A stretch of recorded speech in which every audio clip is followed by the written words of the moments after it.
Good evening. It looks like we have quite a few people who have joined us this evening. So it's a little after 8. We'll go ahead and get started. Good evening, everyone. I'm Anne Mangold, the Deputy Cultural Attaché at the U.S. Embassy in Riyadh. We are very grateful to have you all here this evening to celebrate International Women's Day 2021 with us. We know you're joining us from all over the kingdom, so thank you so much for your time. And we hope that you enjoy this evening's program. It's going to be a really great one. We have Patty Kennedy, a voice and communications coach, who is going to teach us how to find our brave voice and how to find the confidence to speak our true voice so that other people hear us and lean in. Also speaking tonight is Nancy Speedel, the CEO and founder of ISAW, International Smart Advancing Women. Many of you may remember Nancy. She gave a presentation last year in Riyadh in February for professional women. She gave a workshop. So we're very happy to have her back. And she's going to be joined by Ebtihal Al-Rawali, the ISAW Saudi co-founder and ambassador. So we're grateful to have her here as well. Following remarks from Nancy, Ebtihal, and then Patty, we will open it up for Q&A and any comments or observations that you have. And if you are interested in asking a question, we will have you use the raise hand function or enter it in the chat, but more on that later in the program. To kick things off, I would like to introduce you to our public affairs counselor, Melissa Clegg Tripp, who's going to say a few words. Melissa arrived to Saudi Arabia in September 2020, so she's been here about 6 months. She's a career diplomat, has served in Turkey, Bolivia, France, South Africa, Washington, D.C., and now Saudi Arabia. It's her first posting in the Middle East.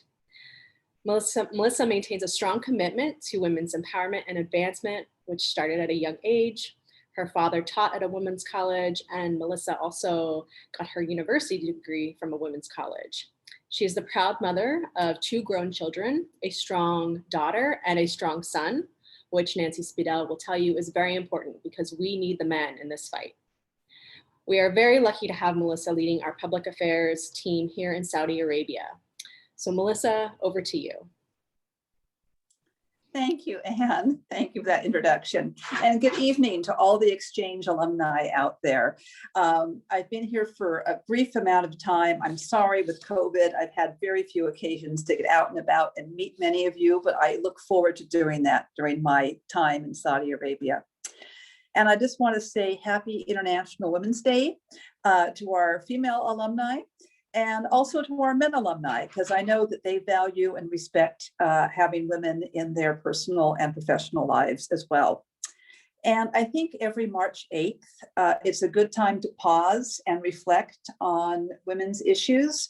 There is a lot to celebrate. And I would like to look at the glass as being half full as opposed to being half empty.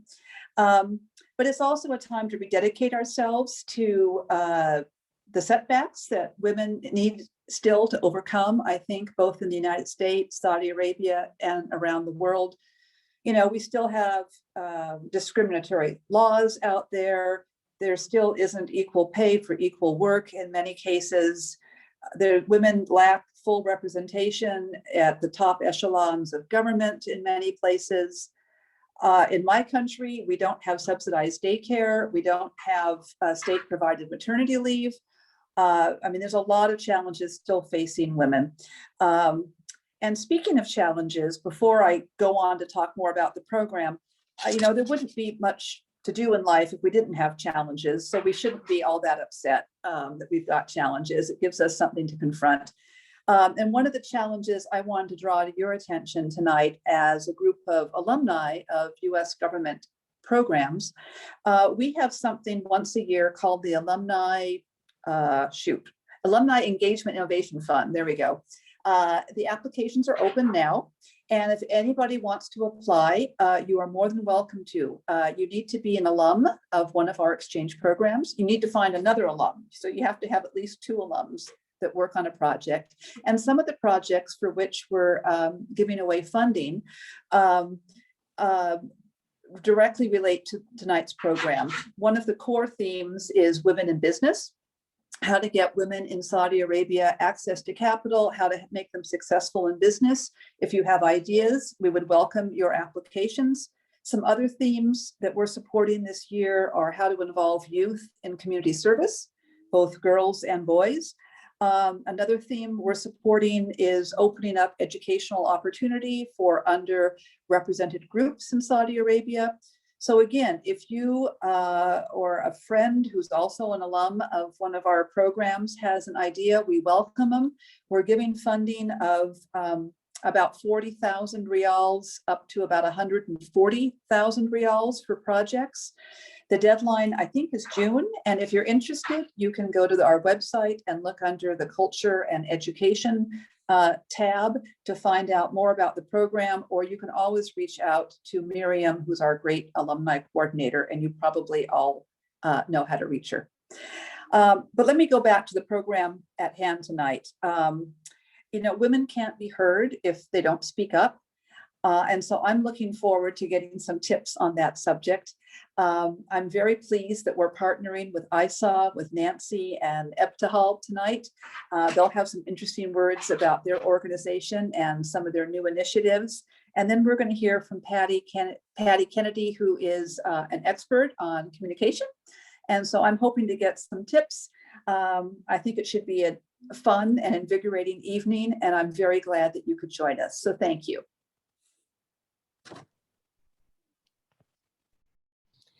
Thank you, Melissa. We really appreciate you being here tonight.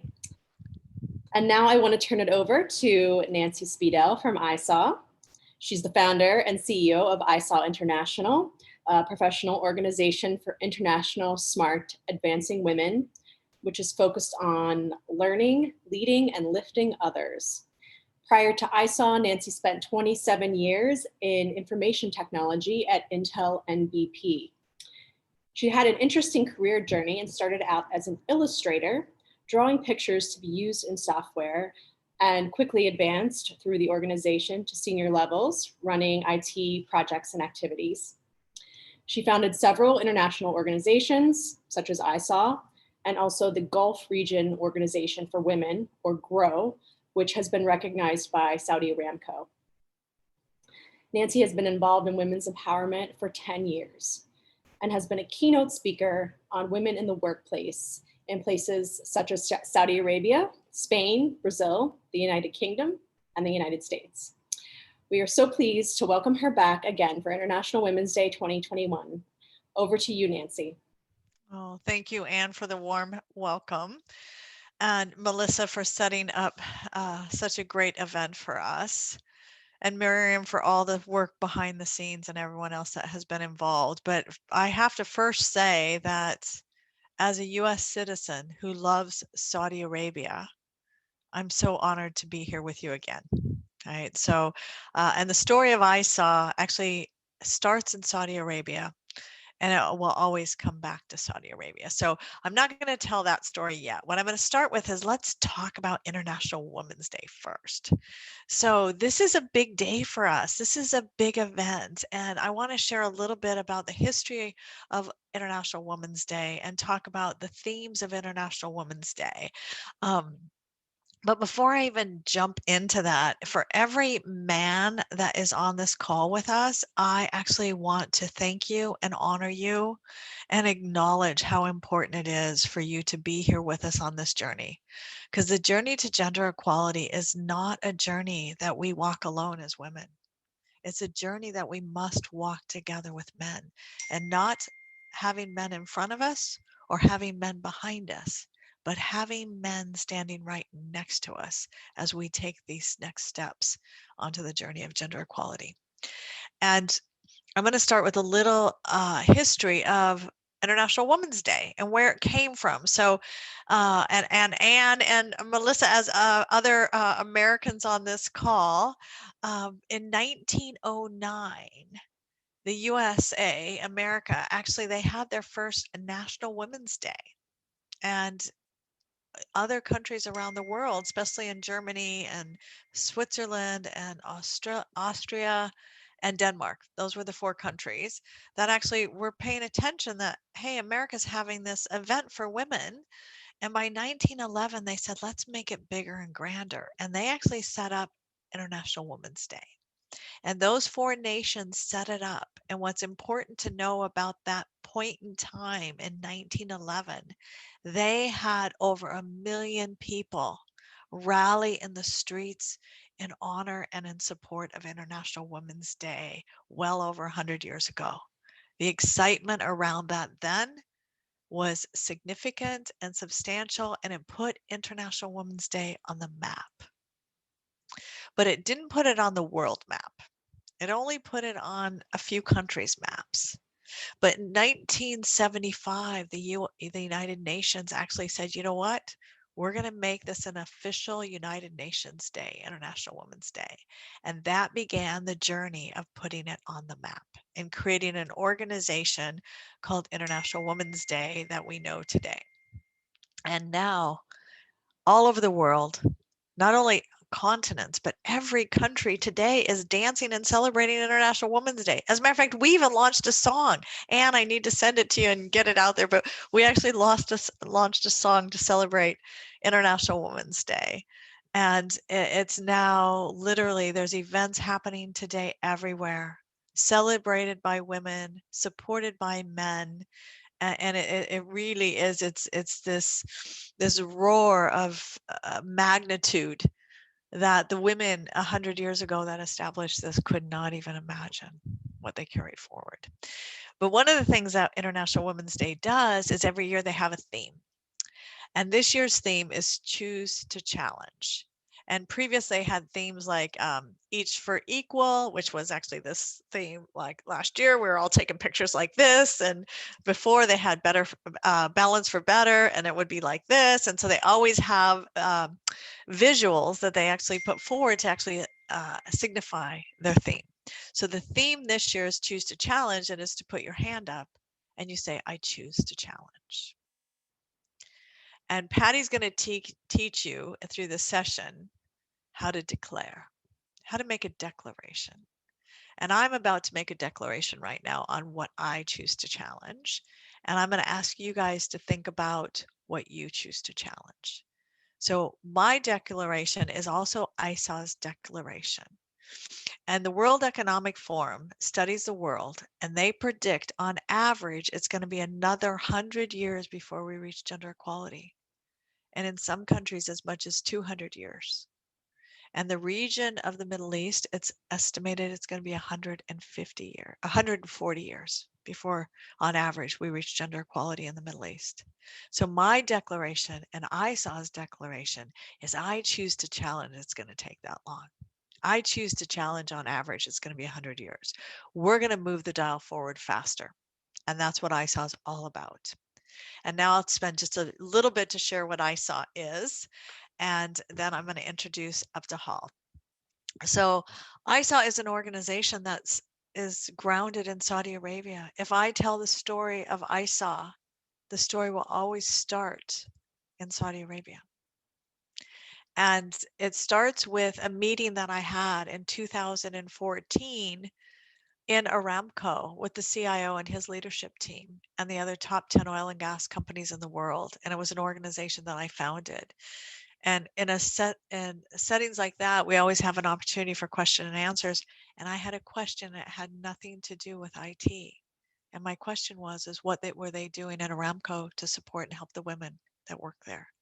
That question was the catalyst that totally changed my life and led me to found, in partnership with Aramco and Tata and a woman in London, Grow, which then took me on a journey to meet a woman by the name of Abdahal Aurelie, who she's going to tell you a story, who was studying abroad in the United States on a scholarship from the kingdom and a mentorship program that led us to ISA. And our vision for ISA is global. Our vision is truly we are going to move the dial on gender equality. And today we just launched a platform capability that converts into 25 different languages. Now, Arabic is not working quite right yet.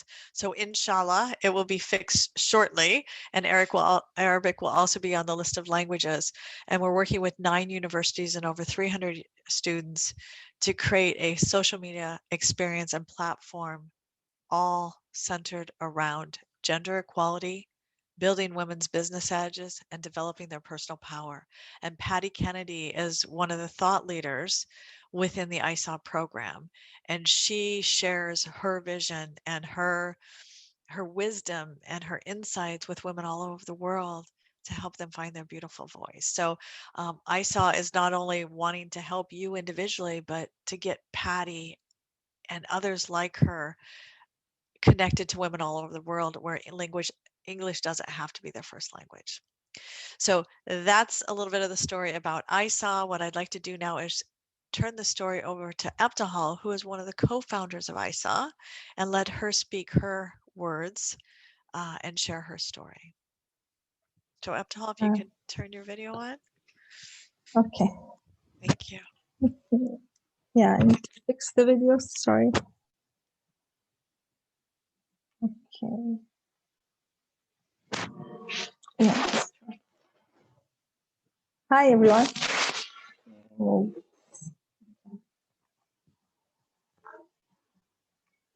Yeah, hello. This is Ibtihal Ruwaili. I'm from Jowf, Saudi Arabia. Today, I'm going to tell my story how I became an ISO woman. I was born in the 1980 at a time where my country was going through a huge challenge regarding gender and social norm. As a young girl, I couldn't understand what was going on, but I've noticed how my life changed to do of that. Playing with a ball or riding a bicycle was an issue of debate for my mother and other women, mothers. They thought she was raising me like a boy, or worse. I began to realize that my gender is an issue. My question, would I live a life with limitation at that time? To adapt to that social shift in the 1980s, the solution for me at a young age was simple. I needed to expand my world. So I learned a new language at the age of 10, and I fully understand it by the age of 12. By that time, I could understand and fluent English. I became more interested in reading and seeing movie and seeing famous, the Oprah show. At the age of 25, I got a full scholarship to study in the United States by the King of Saudi Arabia. He was a visionary and provided international scholarship to both men and women. I remember the day when my father said, yes, you can go to the United States. I laughed and cried at the same time. The impossible seemed possible now. From that day on, I committed myself to a bigger vision, but I didn't know what. 4 years later, I finished my English program. I got my master in physics from California State University. My desire was to build a rich experience through international connection. I managed to join student club and work on campus. At my graduation, I met Nancy, who was a complete stranger at that time, but she supported me and was my friend for a long time. For 1 year, she kept reaching out and asking about me. She saw me. She saw the value that I have. And we both together, from working together, the idea of ISO come to be. Then Lynn O'Connor joined us. From her experience in diversity, she helped us in shaping the vision. The dream became a vision, and it became a mission in life. ISO is here now. The meaning of ISO that we see you and you are ISO. ISO is the window that allows the world to be seen from both sides, not for women to cross over, but to introduce both worlds to each other, to accelerate the process, that every perspective matter. Women helping women, supported by amazing man, is our passion. Being an ISO woman means living with an open heart and mind, owning our power personally and professionally, as a woman and as a leader. I currently live in Jove, working on the ground with men and women has various challenges. One of the first challenges I faced in the workplace is convincing women that they have value, that they don't need to copy a man's style and work to add value, that their perspective matter. And I did that by leading by example, by making mistakes and owning my mistake and power. Accelerating the level of participation of women become my responsibility every day at work. I gain the trust and I'm welcomed now at the Inside team, the MEN team. Empowering women is a continuous work, a real experience, and an important opportunity for buried talent. I'm currently consulting a startup company called Equalization of Opportunity, whose aim to customize international opportunity to empower Saudi women and harnessing their professional power for better business outcome. EO is a strategic partner within ICE International. Thank you all. Yeah, thank you, Anna.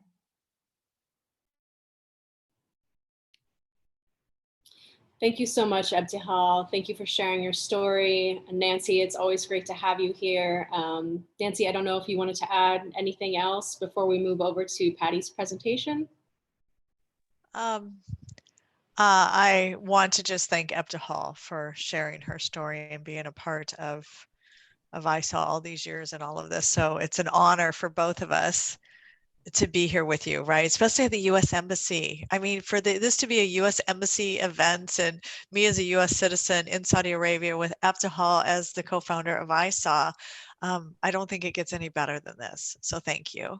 And I think with that said, I would love for you guys to stay involved with us, follow us on social media, and just see where go on this journey with us, because it's been an amazing journey to this point, but it's only going to get better as we go. And I think with that said, and we turn it over to Patty, because Patty is like, she's the show tonight, and she has so much to give to all the women and the men that are attending. She does. Yes, so without further ado, I will go ahead and introduce Patty Kennedy, who has been in the business of developing individuals for 49 years. She's been a professional speaker, a voice coach, a leadership coach, and an accent reduction trainer and teacher. She is the principal of her own international communications company, Kennedy Communications Studio, and she's currently based in Oman. Her clients come from more than 90 countries, all looking for a better, more effective way to speak, communicate, and lead. Patty is an ISA thought leader, as Nancy mentioned, on voice and communication, and she's considered a global expert in her field. She works with people to help them find their inner voice and teaches them how to articulate their heart's desire in such a way that they are clearly heard and understood.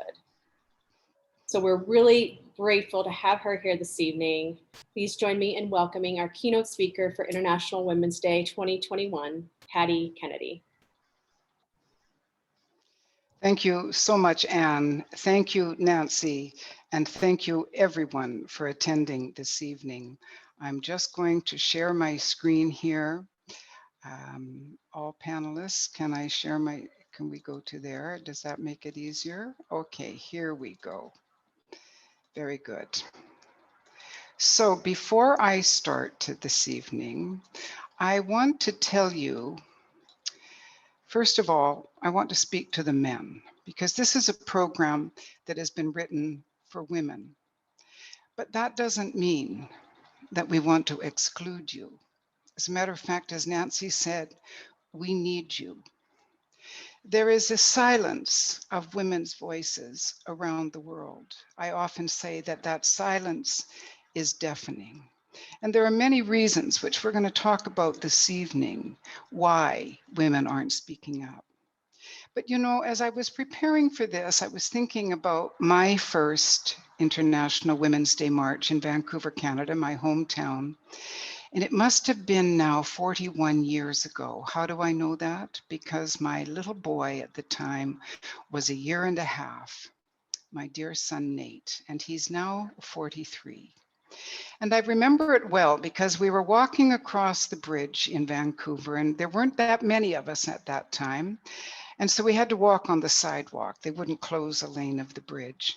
And word got out that these feminist women were walking across the bridge. And in no time, cars were coming and they were honking, but not in a good way. They were calling us names. They were telling us to go home. They were telling us to shut up. They were throwing tomatoes at us. And I remember I vowed that day that I would always celebrate International Women's Day. And I also vowed that day that I would raise my son with the consciousness of women playing an equal part in the world. Now, we've talked about it. We are a long ways away from gender parity. I just want to say one more time, as Nancy said, dear brothers, we can't do this without you. We need you to walk beside us. I am not going to ever encourage the women to compete with you, to rise above you. No. You see, to me, what's missing in the world is the voice of women. You see, all of history has been just that, his story. And I'm passionate about bringing women's stories, our stories, her story to the table. So on that note, I'd like to begin. As Nancy just said, we are 100 years away at least from gender parity. And I myself find this unsettling. You know, this is 4 generations. This is not just our granddaughters or our great-granddaughters or our great-great-granddaughters. It goes beyond that. But it's not just the girls I'm worried about. It's our boys. It's our sons. This is 4 generations away before the boys get to live in a world where their sisters, their mothers, their grandmothers share equality. So for me, half of the pie is missing. We say, well, women hold up half the sky. Well, we need to be able to speak up because, my dear sisters, and we're going to talk about it tonight. Why don't we speak up? It's not men's fault. There's socialization. We're going to talk about it. But it's time for us to find our courage, to tell our stories. Women's stories are stories of bravery, of love, of healing, of kindness. I often say, and it makes women laugh, and so I hope the men will enjoy it too, that oftentimes arms in today's world means guns. But we women, we use our arms for hugging each other and for holding our babies. And that's where our stories find their beauty, their healing. And that's what I want to talk to us about this evening. You know, we're doing a little bit better. The representation of women on corporate boards continues to increase, but the number of women leading boards globally still remains very low. As a matter of fact, only 4% of boardrooms in the world have women chairing it. Again, this is not anything that men are doing wrong. When we take our equal spot at the table, when we come with our stories and our voice to the table, I know our brothers will listen to us. How do I know? Because I'm getting kind of old. I've been coaching for 49. I won't tell you yet. It might come out how old I am, but I know that men want to hear what we have to say. So tonight I want to talk about that. You know, we're doing better. See, in 2019, the proportion of women in senior management globally increased to 29%. This is the highest number ever. We're doing better. But now let's look at this. You know, let's look at the statistics. Because I'm going to share with you statistics tonight, and you may think that I've always had this voice, but I haven't. I was shy. I didn't have the courage to speak up. Life taught me how to speak up. So a Princeton study, this book, The Confidence Code, is a wonderful book. I encourage women to read it. In many cases, when women are in the minority, we speak 75% less than the men do. Many studies show that when the time is right to speak up, we often choose silence. This was me. Is this you? Women are often criticized when we speak, or we're ignored because the sound of our voice, it's too high, it's too soft, it's too loud, it's too something. I have women tell me, one woman, a client of mine recently, who said that when she was a young woman, she announced to her supervisor at university that she was going to do 2 master's degrees, and he laughed at her and said, "Who do you think you are?" And you know, she dropped one of them. She only did one. You see, sometimes when we speak up, we get criticized. Sometimes because we're nervous, when we go to speak up, our vocal cords are tense and our voice becomes maybe too high, or maybe we're frightened and we speak too softly. I'm going to talk to you about that tonight. Women tend to talk less when we're outnumbered. We often will go into a meeting, we study the layout, and often, most times, we tend to sit at the back of the room. I always used to do this. As a matter of fact, I was too shy to even get up and walk across the room to go to the restroom. I was so shy. So I promise you, if this is you, you can conquer this fear. So we often keep our thoughts to ourselves. We decide that our perspective is not all that impressive. You know, I'm an old radio journalist. And in 1993, I had the most wonderful opportunity to interview the 14th Dalai Lama, the spiritual leader of the Buddhist philosophy. And we had a great long chat. I mean, 45 minutes, I was over the moon. It was supposed to be my cousin who was the senior reporter.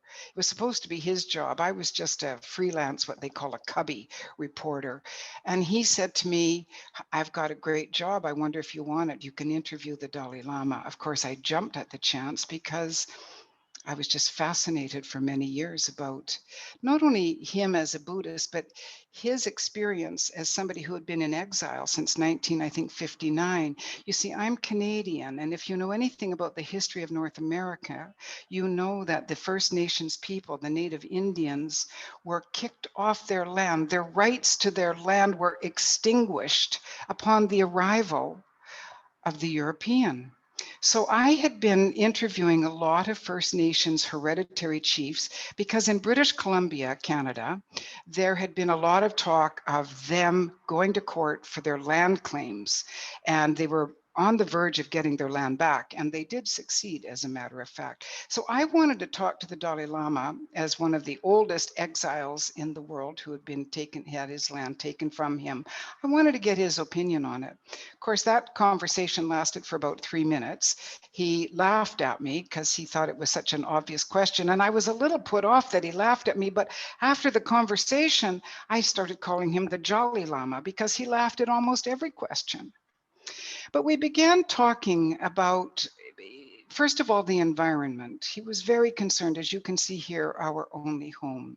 And he was very, very concerned about the condition of the environment. And we talked, the modern day environmental movement actually started in Vancouver in 1970 with the maiden voyage of the Rainbow Warrior, which is the ship of Greenpeace. And so we started talking about that. And also in 1993, a lot of the forests in British Columbia is a rainforest. We have the only old growth, moderate temperature climate rainforest left, and they were being logged. And he was very concerned about this. So we were talking about the environment. And then he made a statement that I'll never forget. And he said to me, he looked me right in the eye, and he wasn't laughing this time. And he said, "You know, it will be," and please, my brothers, just take this within context, "it will be the men of the world who will take us to the brink of disaster. And it will be the women of the world who will bring us back from the edge of destruction." And I said, "Well, how will we do that?" And he said, by raising your voices, by lifting your voices. Now, it's many years later, it was 1993, and I'm paraphrasing, but what I think he said, although I'm not certain, was that he asked me to begin to build what I call the army of gentle women. Women that would come to the world at large, whether it be in the boardroom, whether it be at home, wherever we find ourselves in our communities, and begin to bring our stories and begin to use our voice. I've been trying to build this army, my dear friends, for a long time. But I think now, as the world has faced coronavirus, COVID-19, and as we are about to go in, please, dear God, into a new normal, that there will be an opening as we define the new world, that there will be an opening for us, and we must take it, women. We must not ask for the invitation. It is up to us. We hold up half the sky. It is up to us to come to the table of the world, whether it's the boardroom, as I say, the community, even in our homes, even in our own lives, and begin to live and tell our stories. It's so important, not only for us today.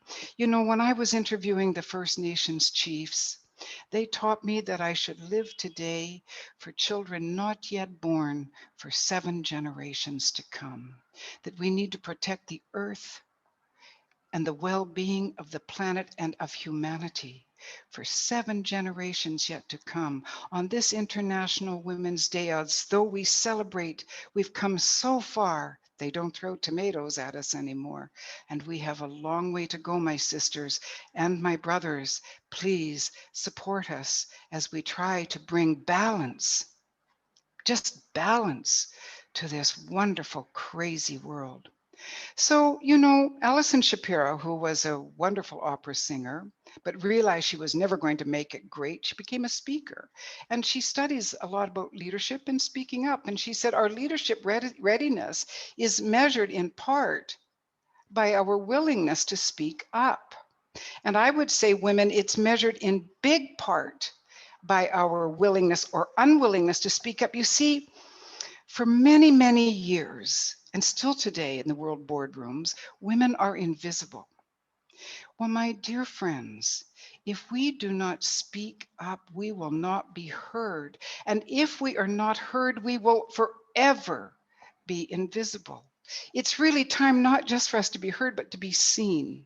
So we've got to find our courage. We have to find our bravery. So let's take a few moments and look at why don't women speak up. Now, this is a whole lecture into itself. And at the end of today, I'm going to invite you all, women, it's a women-only course. I'm sorry, my brothers, I will work on a course for men, but this is a course written for women. And I'm going to invite you all for free admission into a Your Brave Voice workshop web class. And we're going to dive deeper into this topic. We're going to dive into this, how to find your authentic voice, and then the secrets of the radio journalist, how to speak in a magnificent voice. But first of all, let's just take a look at this. You know, okay, so I'm an old girl now. When I was young, and I don't know if it's still like this, but when I was young, women should be seen and not heard. A woman who spoke up was considered unattractive. Today, I just got off a seminar with young women here in Oman, and I'm telling you, the young women, they have their voice, and we have to support them in speaking up. Fear. Do you know that there are terrible statistics that show when a woman has been sexually assaulted, she doesn't want to report it to the police because the fear of retribution. Well, what were you wearing? Why were you in that part of town? What did you do to deserve it? This silences us. Many women were just shy. That was me. I was shy. Shyness often goes with a lack of confidence. We're sitting in that room, in the meeting room, and we've got something to say, but we don't say it. And then the young man next to us says it, and he becomes the hero of the meeting. And it's as if he pulled it right out of our heads because we had it there, but we chose not to say it because fear, maybe shyness, lack of confidence, whatever. I want us, I'm going to give just a very brief little hint of an exercise how we can find our brave voice so that when we feel these things, we can rise above them. And this last one, I often say, because once I got my voice, I got told to shh, shh. If I had $1 for every time somebody told me to shh, I'd be rich. I'd be the richest woman in the world. Many of us, when we get going and we start to speak, you're too loud. Shh. Why do you have to say that? This is where we need our brother's support. First of all, we women must find our courage and our bravery. We must find our voice, and we need our brothers to help us by allowing us to have that voice, to allow us to speak and not to shush us. Now, women can do some good shushing too, so I'm not blaming the brothers on this. But all of us, we have a right. You know what happens when we are born? The first thing we do is we raise our voice. And if you don't raise your voice, oh my goodness, all hell breaks loose. They're bringing in specialists, they're smacking you, they're doing everything to get you to raise your voice. It's our God-given right to speak. I love this quotation by Melinda Gates, but it's very true. A woman with a voice is, by definition, a strong woman. But to find that voice can be remarkably hard, difficult. So how do we find our voices? Well, you know, years ago, I was working in New York City, and I was working with young girls and young women in Harlem, just northwest side of Manhattan. And it was 2001. So it was just after 9/11. And I had a number of young Muslim girls in the class. And they were coming to class sometimes badly bruised and beaten up because of their religion and because they were being abused because of what happened on 9/11, as if it was their fault. And I remember one day, became one of my favorite. She was such a magnificent poet, still is. Imani was her name. She came in and she had been very badly beaten up by some boys. She had her lips were all swollen and her eyes were, one side was all puffy and her nose had been bleeding.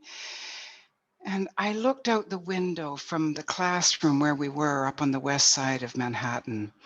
And you could see where the World Trade Towers were, and they were more obvious in a way gone than they were when they were there. Because you got so used to seeing them when they were nothing. But now that they were gone, it was always jarring. And I looked out that window and I literally said to myself, dear God, please, how can I prepare these young women so that when they're out there in that jungle called New York City, where there's so many people ready to abuse them, silence them, tell them to shut up, hit them, what can I do? And as if I had an insight, I realized I had to teach them what came to me as the Trinity of self-awareness, that this was how they could uncover their deeply authentic voice. So at that time, I was doing a lot of storytelling and I was performing as a storyteller.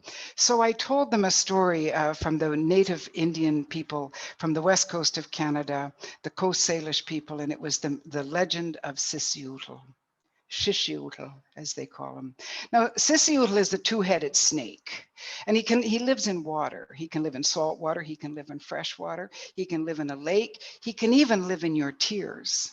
And the legend goes on that when you drive up the west coast, you'll notice that trees are twisted as if they've been corkscrewed trying to escape something. And the waters that go in the whirlpools. And it's all like this because you see, they have seen Sisiutl, the two-headed snake, and they have tried to flee. And the story goes on that Sisutu can come for you and he can suction both mouths on your face and he will try everything to suck out your soul. And when you come across Sisutu, you must stand firm and you must declare what you know to be true.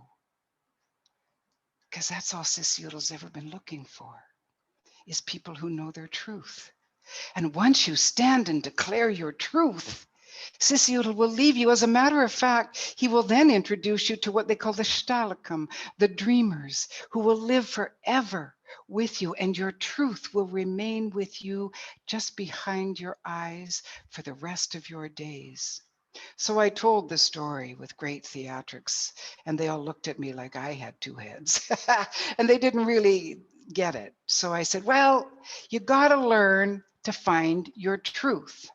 Now, when we do the actual web class, we have much more time. But if you have a notebook, and men can do this exercise too, incidentally. I work mainly this program with women because my experience is as a woman.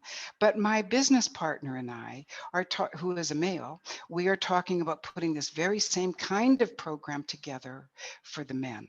And he will teach that because he has the experience of men. But all of you can do this exercise. And this is where the declarations come in. So if we were in the full class, I would ask you to do stream of consciousness, free writing, no editors, just make a list. And I would time you for about 3 to 5 minutes. And I would ask you to please finish this sentence. These things I know to be true. Now, I would encourage any of you to try this tonight or tomorrow morning. Just set your clock on your phone and set it for maybe 5 minutes. Normally we like to go a little longer, but it's difficult when you're first doing this kind of writing. And I want you to write down everything that just comes to your mind. Even if this is the stupidest exercise I've ever had to do, you just keep writing whatever comes off your mind, because you know what happens in this process? When you do stream of consciousness writing, your very creative part of your mind and your heart and soul, your truth comes forward. Now, there's that editor who says, you can't say that, that's stupid. You just tell that editor to mind his or her own business. You set a date with them later on that when I need you, I'll call you in, because you see that editor and that creator, they don't really get along that well. And we want to get into the creative self, the truth, the honest self. And when you've written these down, I don't care if you're on your own or in a group of people, you stand up. Stand in front of a mirror if you're on your own, and you declare. You look yourself in the eye in that mirror and you say, these things I know to be true. And then you recite them.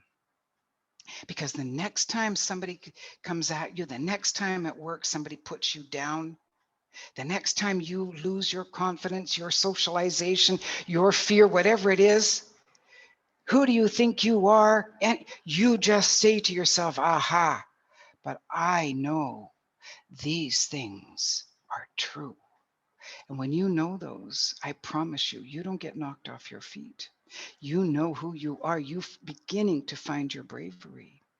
The next thing is you've got to uncover your definition of beauty, inner beauty and outer beauty. So then you set the clock again. And this time you finish this sentence. To me, beauty is. And then when you have finished writing, you stand in front of that mirror or in front of people. If you're in the web class, I ask women to make these declarations. You see, words written are powerful, but once you say them, in the beginning was the word. The human voice adds vibration to these words. You see, and beauty, to know what you hold to be beauty, is part of your truth.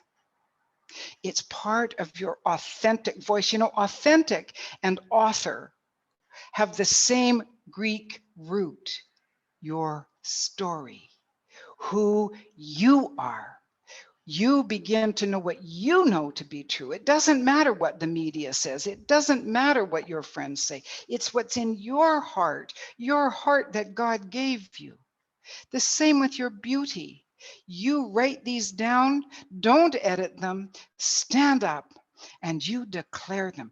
Put vibration to them. Send those words out into the universe. You will feel strong and you'll begin to feel your bravery, and you will hear this beautiful, brave voice coming out from you, who previously had been shy, timid, socialized, frightened, whatever, hushed. It doesn't matter. And you don't have to go out in the street corner and every time somebody says something that you don't like, you don't have to start reciting what you hold to be true. No, you hold it in your heart. You know it inside you. So wherever you go in the world, you know who you are. You know in all of eternity, there is only one you. There has never been a you before now, and there will never be another you after now. And everything that is in you, that life force, God, the spirit of creation that makes your heart beat, that makes your brain think, that makes you breathe. This is who we are trying to access. This is the voice that we want to get in touch with. This is your brave voice. It is you. Those of us who are alive today are alive still because life and God and creation want us to contribute to this beautiful world, men and women. Now, of course, to finish off the Trinity we have, you must know you're good. So again, you would do the same thing. Good is, to me, good is. You have to know what's good. Now, I want to share with you one of those girls from Harlem. She was 10 years old at the time, and this is what she wrote. Good is the love that lets through the light. Good are children who teach those meant to be wise. Good is the imagination that populates your mind. Good is dreams that want to be heard. And good is poetry that expresses your soul.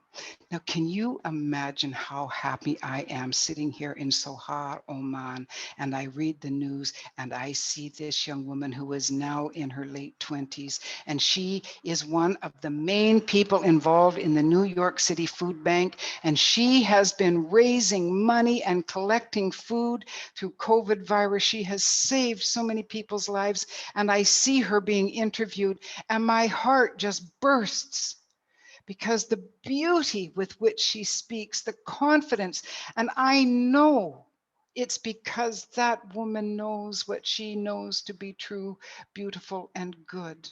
And just before I leave this section, Amani, the young girl I told you about, a few years ago on a Sunday afternoon, I was sitting in my home in Vancouver and my phone rang. And she said, "Hello, Miss Patty." And I, "Yes." And she said, "This is your former pupil, Imani. Do you remember me?" As if I'd forget her. And I said, "Of course I remember you." And we chatted. And she said, "I just want you to know that I just gave birth to a little boy. And as soon as he can speak, I'm going to teach him to declare what he holds to be true, beautiful, and good." I'm telling you, as an old teacher, I could have laid down right there and then and died, and I would have gone to heaven. It's one of the greatest moments that I've had in my 49 years of teaching people. So I want you to take this seriously. You know, somebody once called me an old hippie. I kind of am an old hippie. I grew up in the hippie era, and we just believed in peace. We believed that let's not fight wars. Let's just believe in peace and let's be friendly to each other and let's help each other. So yeah, I am an old hippie. But then I think, was it Plato that first talked about this trinity of the good, the true, the beautiful, and the good? So I guess he was an old hippie too. So let's move on just a second now, because you see, once you find your authentic voice, and this is just the beginning, I mean, the work goes deeper and deeper into values. And, you know, as I said, authentic, your authentic self is your story, and you've got to know your story, and you've got to come to peace with your story so that you understand the healing and the beauty in your story. But now I'm an old radio journalist. And I chose radio. I studied radio and television, but I chose radio because I quickly learned. I had a brilliant voice teacher, and he taught us that the human voice is the greatest instrument of them all. And it's also the most difficult of all the instruments to play. Now, again, this evening, we don't have time to go through them all. That's why I want to invite you to this free web class, especially for you, so that we'll have more time. It's a 3-hour session. And I limit it to about 15 women at a time. So if there's 60 of you, then I'll just run it 4 times because I don't want a big group. I like a small group because I want the women to speak. And I don't want to tell women to shh, time's up, can't talk anymore. I want women to have the freedom to really express themselves. And I want to create a safe environment for women to speak. So the third part of this web class is where we go into making the sound of your voice, you know, so we get our courage to speak up. And then all of a sudden the voice goes like this because the shoulders are up here. And as soon as we get tense, the vocal cords go tight. So now we're all ready to say what it is we have to say, but we sound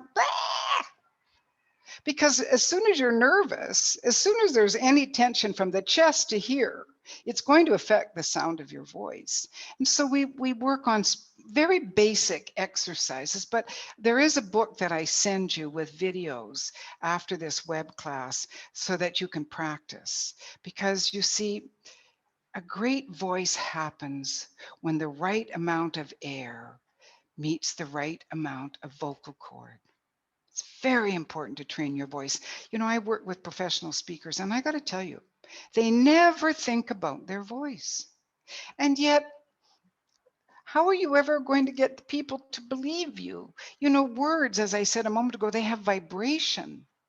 The vibration of the sound is so important. So any of you who do any yoga or any swimming, any of that kind of breathing that takes you to breathe way down into your belly, that's the kind of breathing that you want to practice when you're doing any kind of vocal exercise. It doesn't matter. You can breathe into your belly and then do the sound of the vowels. A, E, and just hold the sounds. That's all you have to do. But one of the best things that you can do is hum. Humming, you can do anywhere. You can do when you're driving, you can do it in the shower, you can do it when you're washing the dishes, doing the laundry, whatever you're doing. Hum. You don't have to be a singer. You don't have to be on tune. You just hum. Because first of all, it builds the resonance of the voice. The resonance, that's what makes that voice vibrate. Now we're going to get into the magic of the human voice, the power of resonance, because you see, when you're speaking, now this is for speakers on the stage, but it doesn't matter if you're in the front of the room or in front of your family.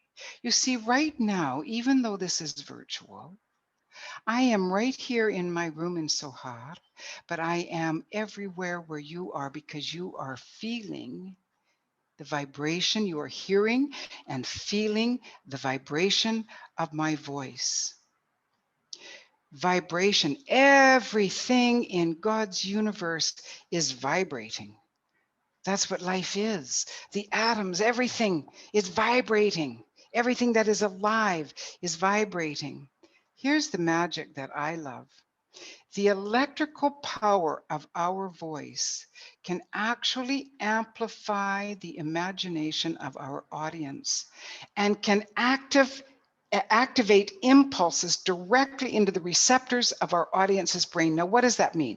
That means that when I master these itty bitty little vocal cords and I speak my truth in my authentic voice, the vibration of my voice actually has a way, you know, everybody's sitting there, they got their little senses up here, and the vibration of my voice can actually enter into your brain and help you think about things in a way that you have never thought before.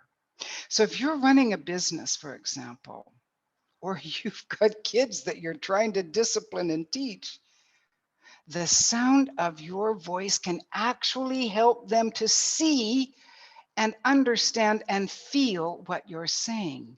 Now, most mothers will know, you get like this with the kids, because sometimes they can drive you crazy. And when you start talking like that, they just, or how we can sometimes talk to our partners. If we really want people to hear us, and once we know our truth and we know who we are, then it helps us if we can just bring down the tone of our voice and bring a quality of vibration that helps people to feel what we're saying. You see, the best message is the message that is felt. So you see, what we're doing here is, first of all, we're going to find our truth. We're going to find what we know to be beautiful. We're going to find what we know to be good. We're going to bring that way deep down inside us. Sometimes we're going to speak it out loud, and other times when the going gets tough and it's not safe to bring it up loud, then we're just going to say it to ourselves. Because you see, we've already declared it. And once we've declared it, then when we do speak it, the vocal cords will be relaxed. Why? Because we have confidence. Because we've dealt with the socialization. We're not afraid anymore. We're not even shy anymore. Just like me, who used to be terrified to speak up. Now I can speak to audiences around the world. It doesn't bother me. I mean, I don't get me wrong. Before I start, I'm a little edgy. I'm a little nervous. I hope everything goes well. I always ask, dear God, to please sit on my tongue with me and speak with me this evening so that everything comes out right. And so that my message will help the audience to think and grow and perhaps even think about something in a different light. The power of your voice. So once you get your authentic, your story, comfortable, loving your story, accepting your story, then the voice is ready to resonate. Once you make these really small shifts in uncovering and unleashing your brave, your authentic, brave voice, you will begin to notice increased self-confidence, increased respect from peers and colleagues, increased ability to persuade. You'll notice people leaning in to listen to you, not because they can't hear you, but because they want to hear everything. They're hanging on your words. They're feeling what you're saying. It doesn't matter if it's a report at work about numbers, about the financial report. It's all a story. Everything is a story. And the way in which we convey that story determines if we are being listened to or not. So I want us to think about this, and this is for all of us, the men and the women. Let's build a safe community of brave-hearted women. Let's lift each other up. Let's stop competing. Do you know, if you were to study the yin and yang of the ancient Chinese Taoist philosophy, women, we were never competitive. We're cooperative. If you remember, if you know the symbol of the light and the dark, we are the dark. We are intuitive. I think this is why God made us the mothers. We're cooperative. Let us get back to that. We don't need to compete with each other. You know, in my career, which is 49 and a half years long, I can't think of a time when a man has tried to throw my career under the bus. I've never had a man come up and try to destroy my career. But I've had many women, sisters, gossip, say nasty things. My dear sisters, please, let's stop that. You know, I always say when I'm speaking to groups of women, if you don't like what a sister's doing, just walk away. Wish her well. She's on her own journey. Let her find her way. Not everybody has to agree with everybody. We can disagree and still have respect and love for each other. This to me is one of the most important things in building a sisterhood that the Dalai Lama wants us to do. It is to come together and cooperate, from the Latin to work together. We don't need to compete. We don't need to be like men. Men are like men. We are women. We are softer. We are different. We think differently. Let us come with our cooperative selves to the table.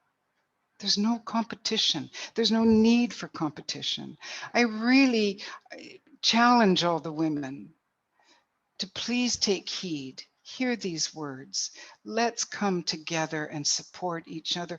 The world needs us. The children not yet born need us. The girls, the little boys, they deserve it. It's not fair that we give birth to these children in a world that is so out of balance, that the boys have too much pressure because it's so much pressure on them making the decisions because we're not allowing the girls. We've got to stop this. We've got to come together. It's about balance. It's not about one being better than the other. Both genders, we need to be shoulder to shoulder. As Nancy said, we cannot do this without men. I don't want to do this without men.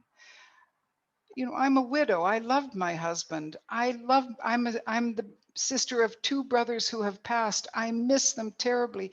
I'm the mother of a son who was brought up to believe all that I'm telling you today, and I'm so proud of him because of the way he treats his wife, because of the way he treats me, because of the way he treats women, and the way he treats men. Such a respect. That's what I want to see. So let's change the world.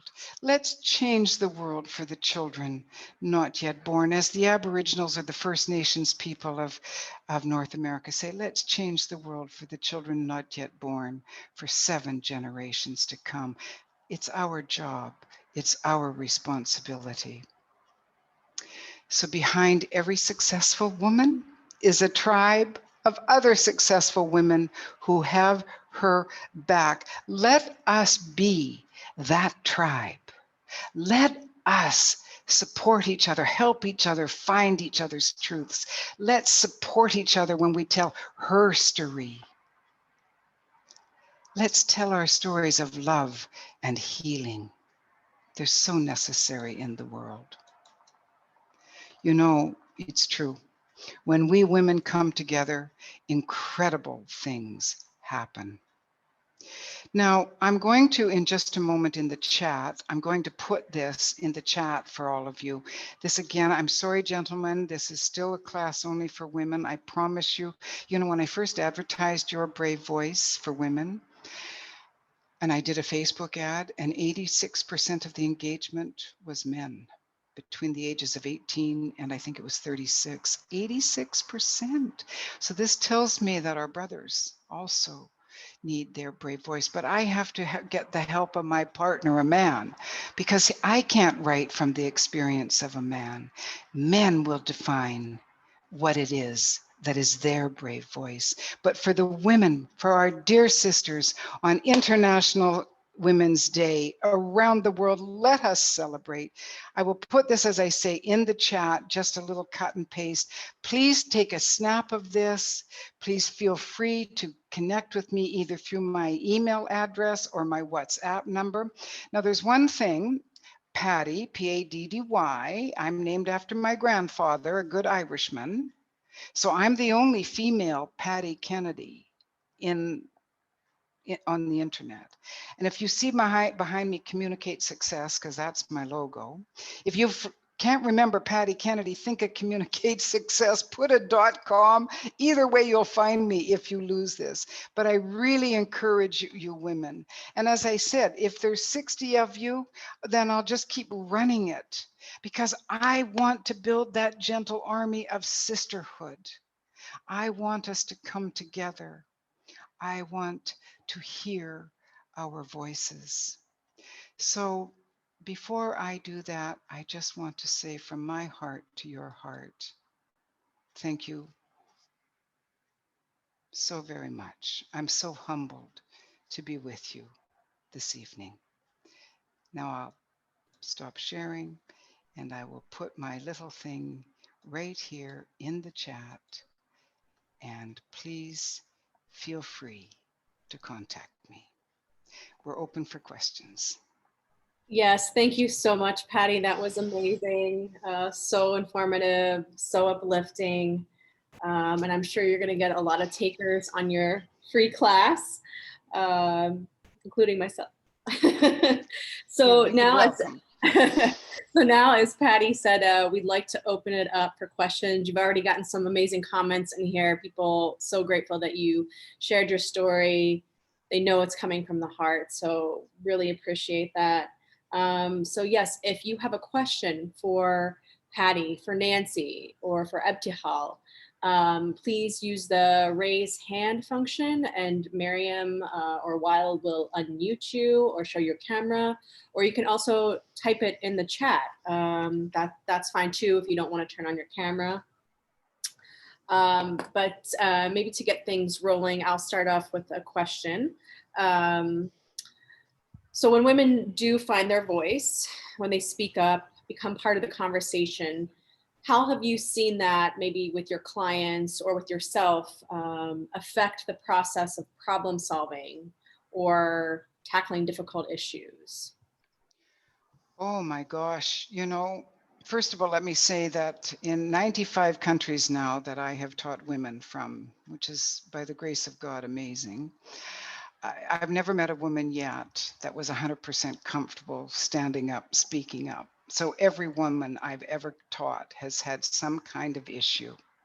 But what I find is it's that balance, the way in which women think. We think differently than men. Men tend to think more in a more linear fashion, and we tend to think more in a circular fashion. We need men. We need men because they go step by step by step. And we go, yeah, but what about this? But what about this? But what about this? Because we see how it all ties together. So what I do see, the difference in the conversation that takes place is this balance that I'm talking about. There's nothing, I mean, women need to practice linear thinking. And we're getting better at it. And men can also practice more circular thinking.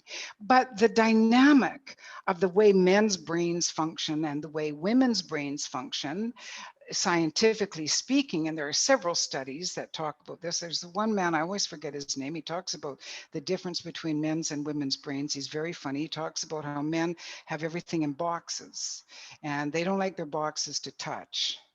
And everything is separate and everything makes sense. And in the middle, according to this guy, there's the nothing box. And that's where, you know, it drives women crazy. What are you doing, honey? Nothing. How can you do nothing? Whereas we don't have that. We are like, you buy this car today. Well, how's that going to affect our kids' education? I mean, everything is connected. And that's the way that we think. And I think that that's what's missing. So there's absolutely nothing wrong with boxes.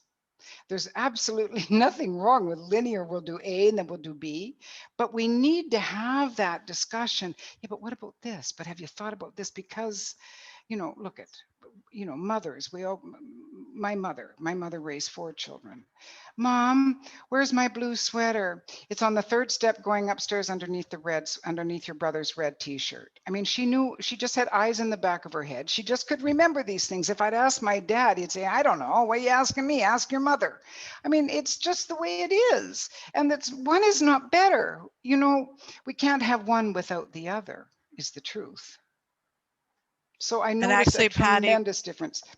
It's not that we just don't have one without the other. We need both. Have to have both. Have to. Otherwise, a big piece of the picture is missing. So I find my women clients, their confidence goes through the roof because suddenly they're being heard, they're not being discarded. Because they're really working on how they are speaking, they're working on their tone of voice, and they know who they are. So they have a confidence that wasn't there before. Great, thank you so much. It looks like we have a couple of questions from our participants. Lama Al-Mubarak has a question. Do you want to go ahead, Lama? Hello, everybody. Actually, I have a comment, not a question, if you allowed me. I would say, nice to meet you, Patty. I heard a lot about you from Nancy, our thought leader, but it's the first time to attend one of your workshops. I'm very glad that I met you. Hopefully in the future, I meet you personally, face to face. And Anne, I have actually met you in the embassy last year in the workshop of Nancy. Happy actually International Women's Day for all of you. And thank you for this workshop. If you wanted to ask me about who is the strongest woman in my life, I would say Nancy Speedel. to be honest. I'm very proud of her. Thank you for her support. She's doing many things behind the screen for all the Saudi women in Saudi Arabia. She did many things for us. She supports us always. And I believe what they are doing for the whole team in the ISO International is going to happen in the nearest future because they are doing very, very awesome job. Thank you so much. Oh, Lama, thank you for your kind words.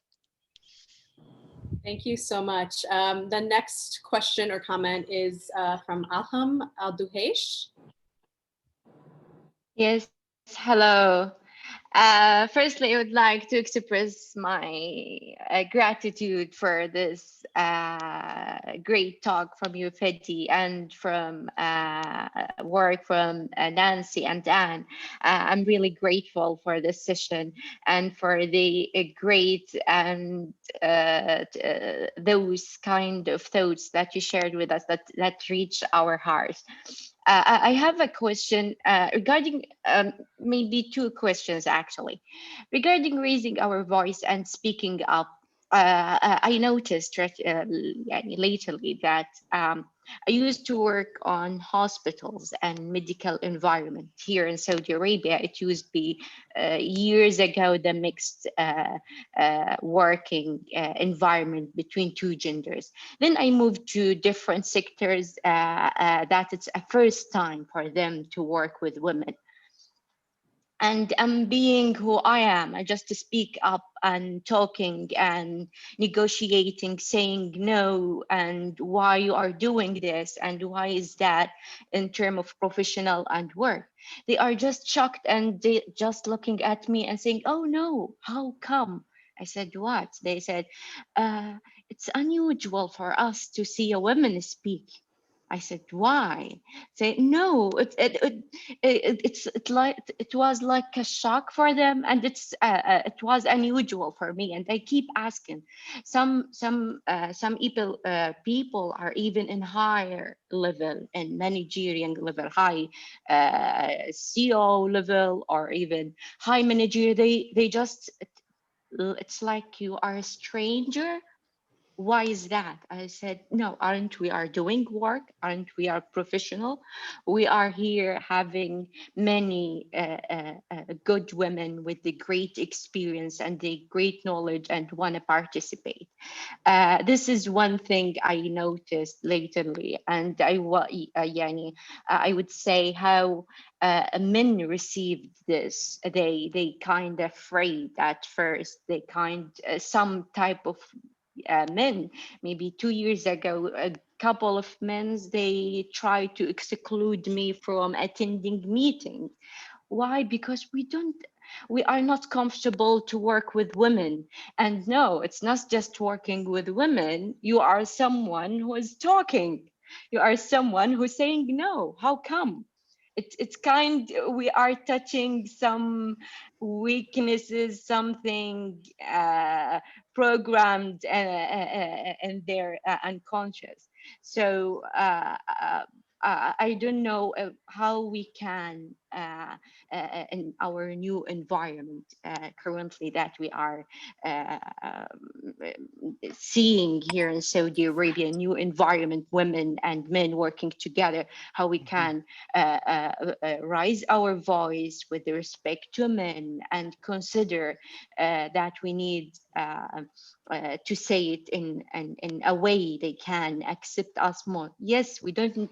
Yeah, we have the confidence that we need to work together, and we need to work in a way that we have our signature as a woman, a powerful woman who speak up, and also in a peaceful way. Another thing I would like to ask is that regarding the women empowerment, there are many companies, many organizations here and there, and institutions and initiatives trying to do things regarding this, and somehow they are trying to abuse this. to their own agenda, to men's agenda. So sometimes, okay, I will do something for women.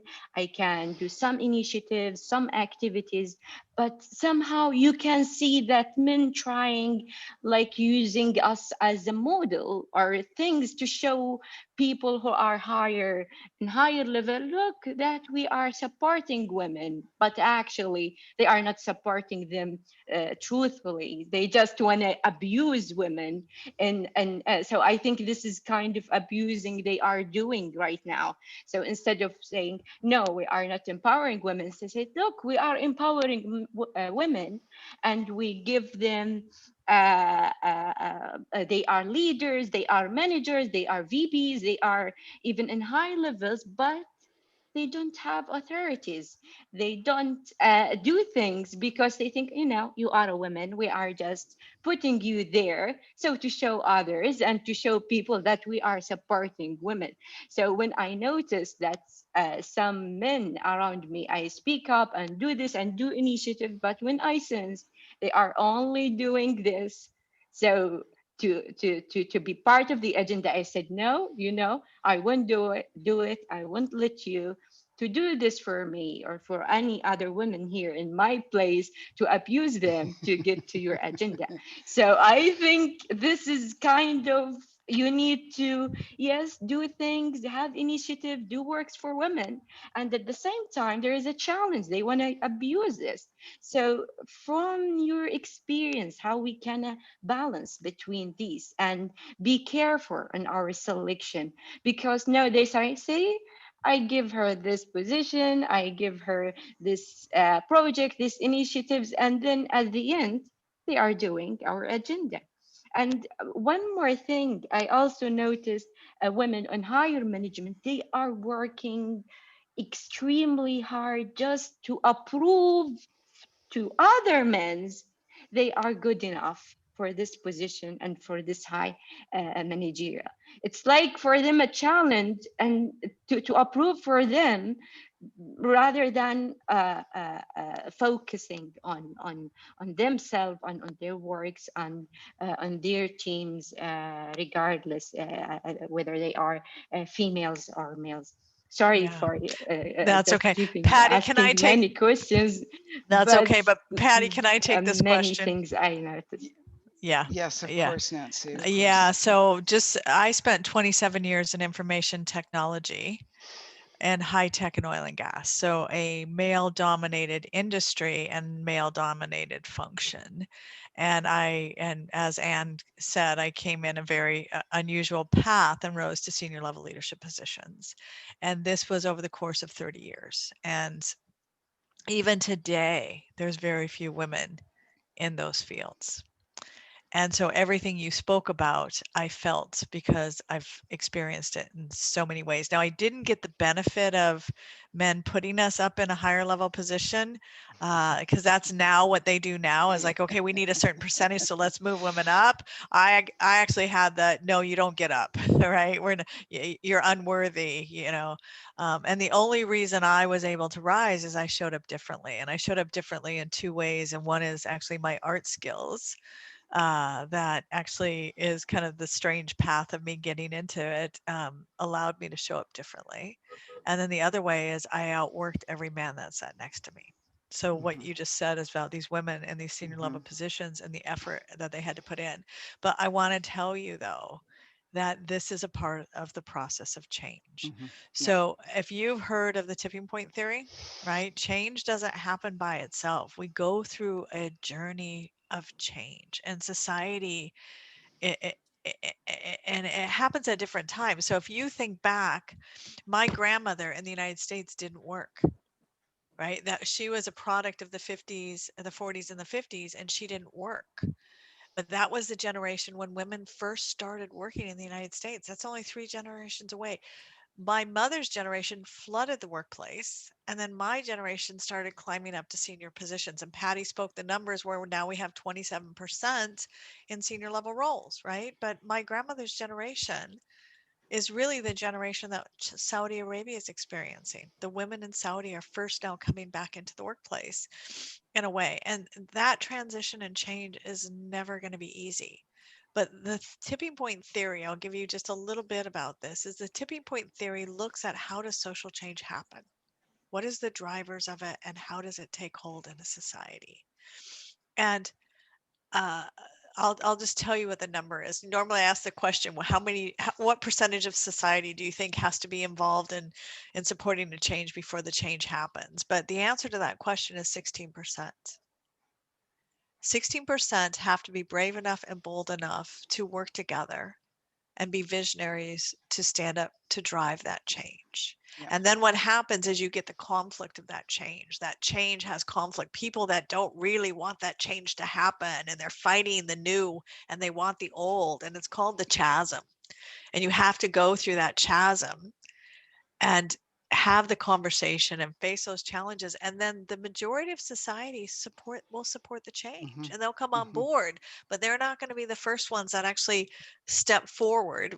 Either they're not brave enough, they weren't in a position to do it, but over time they'll come on board. What Saudi Arabia is experiencing right now is getting to that 16% and going through that chasm. So what I will tell you as women is to use your brave voice. Don't let that intimidate them. You know that this is your process, and it's a collective process for you guys to step into the vision of 2030. The vision of 2030 wants this change because they know the value women can bring to the country and to the society. And so you actually are being called to action by the Vision 2030. And you need to step into that responsibility and hold your own. And even though these tactics are going to happen, use what Patty just taught you to find your confidence, to hold your ground. And for the women that are outworking every man because they have to show up differently, all I can say is keep doing it, because that's what I did.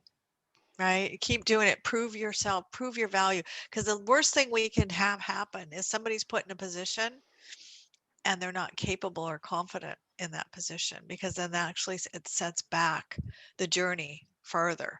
But if they are in a position and they actually prove their worth, that's when the dial moves forward, because then other women get opportunities that follow them. So I hope that answered your question. I wish it was easier. But it isn't. It's just a part of the process we have to go through to bring the change that's in front of us. And if I could just add to that, just as we have been conditioned, so have men. And so everybody's roles are changing. It's not just us. So we have to give them respect and a little time, and understand that as we speak up more, there will be some backlash because they're not used to it. I mean, as Nancy said, you know, this is what started actually the women's movement in North America, was that women just weren't allowed to speak. They weren't allowed, you know, to try to get anywhere.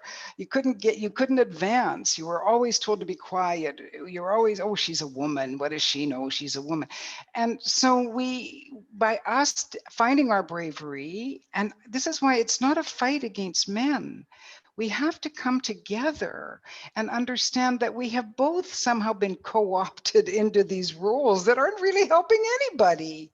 So we really have to find a way. We can't be angry at men. I mean, sometimes, you know, the oppression can be annoying, but as Nancy said, you know, it's just something that we all have to go through. So just as we have to find our bravery, men do too, to let us move into that space and time. It's not going to happen overnight. So everybody has a role to play, but that's why I keep saying, let's think about the children coming.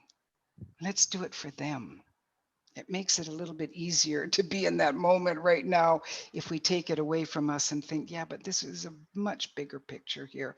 And everybody is doing the best with what they have. And everybody's just doing what they've been taught to do. Yeah. And Patty, I'm going to build on what you said too before, is don't do it alone. Find a support structure. Right? Find a support structure with other women. And like Patty said, women need to do a better job supporting other women. So as women, let's not criticize, let's not judge, let's actually help and support, especially if you see another woman falling down, get in there and help her. And then there's so many men that want to help. There are so many men out there that really are truly passionate about this cause as well. Find those men as well and let them be your support structure. Okay, so we have a few more questions in the queue. Next, we'll go to Ali Soulais. Yes, thank you, Anne, and thank you all for this great chance. I'm so happy to be with you. I'm a bit anxious, maybe because I'm the first man to talk here, if I'm not mistaken.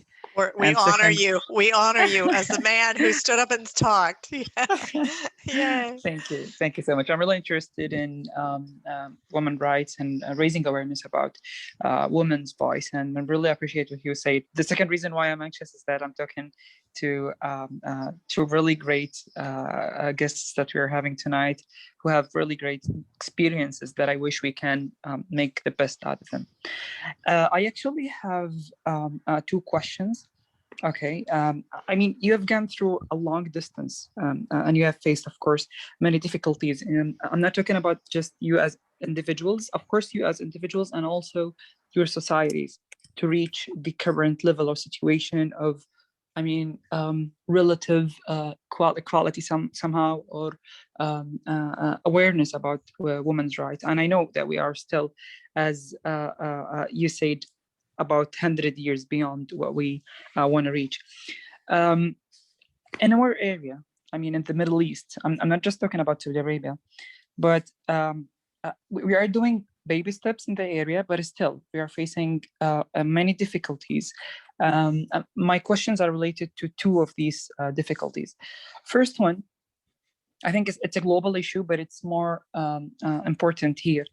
We have like a long and still an ongoing heritage of discrimination against women. We have a very loaded history of beliefs, cultures, traditions that made even women themselves believe that what we dream for as equality or women's rights are not right.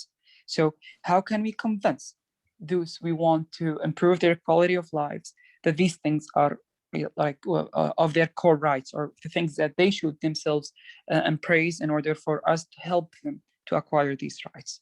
Okay, if they don't see it as an issue, although they are suffering of it. This is the first one. Second one is talking about areas where situations are really poor, like areas where, I mean, in the Middle East region where poverty, starvation, wars are there. I mean, in those areas, basic human rights or needs are violated and not available. And of course, women suffering will parallel that. I mean, we all expect that whenever there are poor human conditions, women's rights will be even worse, or the condition would be even worse for women. So in such circumstances, in such areas, what could be provided? What can be done for those societies? Those were my questions, and thank you so much. Could I take the first question? Absolutely. Because I'd like to tell a story. It's a little bit of a personal story. You know, I always say that my mom was the original brave voice in my life. Now, I was brought up in the 50s and the 60s in Canada. And my father was a very serious alcoholic, and he was a violent alcoholic. And there was no, in our day, we always said you had to scream quietly so the neighbors wouldn't hear, because should you phone the police on my father, they wouldn't take him away, they would put us in orphanages. And this happened to us so many times as children. It was illegal in the 1950s, in Canada anyway, to remove a man from his property when he was being violent. Now that law has changed, and I'm happy to say that I was actually on the feminist committee that helped get that law changed.